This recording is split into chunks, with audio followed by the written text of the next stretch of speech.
ng aking asawa. No, no, no, Tirador no. ng manok.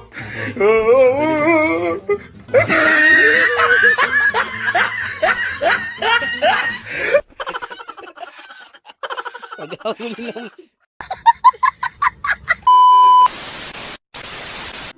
So yan guys, magandang araw sa inyo at tayo po ay walang magawa kaya pagdidiskitahan natin yung mga manok ni Mudra, ni Lola. So Okay. kasama ko yung mga pinsan ko, ayan.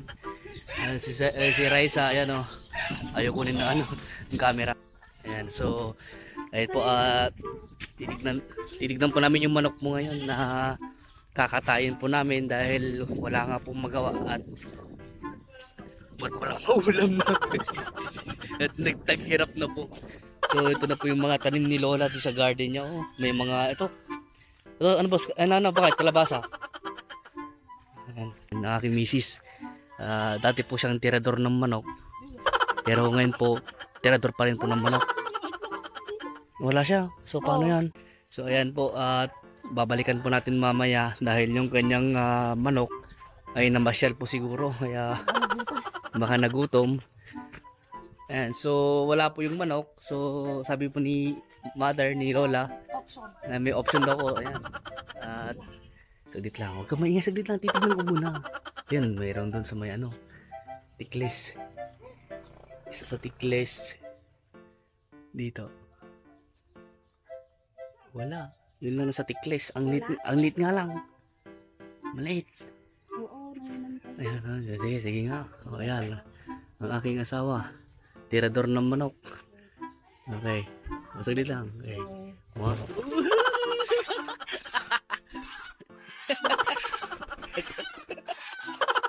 Pag-ahuli lang. Kaya sa mga naghahanap po ng taga huli ng manok. Yan na po. Oh. Ayan, naghahanap po nag-hire po ng mga taga po ng manok. Ayan, pwede po si Mrs. Ayan. So, akin na hindi yung ayan na. Nilagyan daw ng itlog. Sige, maalam aray sa. Oh, sasang. Yan. Yan. Yan laki. Ito naman po yung tirador ng manok ay ng itlog. Pag nawawala po yung itlog nyo sa mga nyo, alam nyo na po kung sino may salarin. Hintayin muna natin bumalik yung isang manok. Yan. Naway po tayo yung ganyan. Ayan po siya. 2, 4, 6. Walo yung itlog niya. Wow daw sabi ni Seth.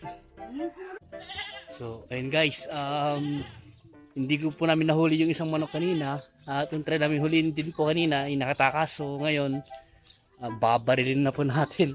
Ayan, kumuha na po ako ng air gun. Ayan, airsoft gun para barilin po. So yun yung manok papakita.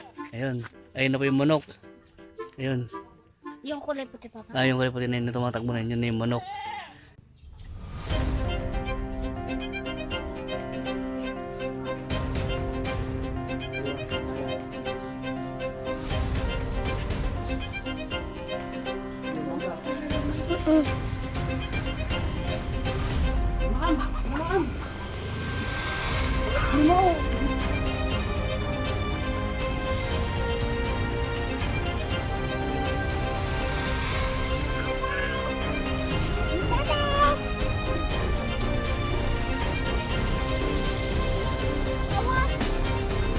Hindi tawas, nakuha.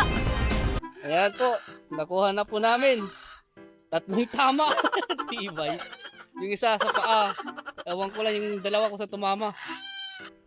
Okay, so ito na mga ma'am sir. At na po natin yung karne ng manok. Bali 2 manok po yan. At ito nga po yung taba ng manok na ating gagamitin sa panggisa.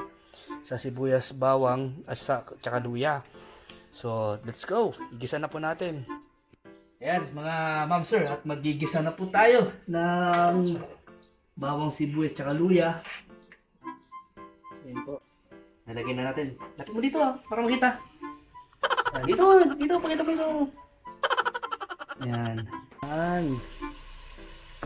Lagyan mo dito, ganyan yan. Kinakabahan naman yung taga-video ko. So ito yung ating gagamitin. para hindi po masyadong mamantika. Yan, sibuyas. Wait, lahat na? Hindi, magtira ka ng luya. Hindi, lahat na yan. Magtira ka ng half lang yung luya. Pero hindi. Oo, kasi para mas maano. Hindi ko alam kung ano susundin na. Ayan, may konti pa.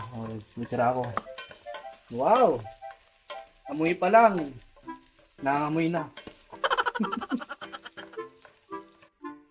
Ayan guys. At ilalagay na po natin itong karni ng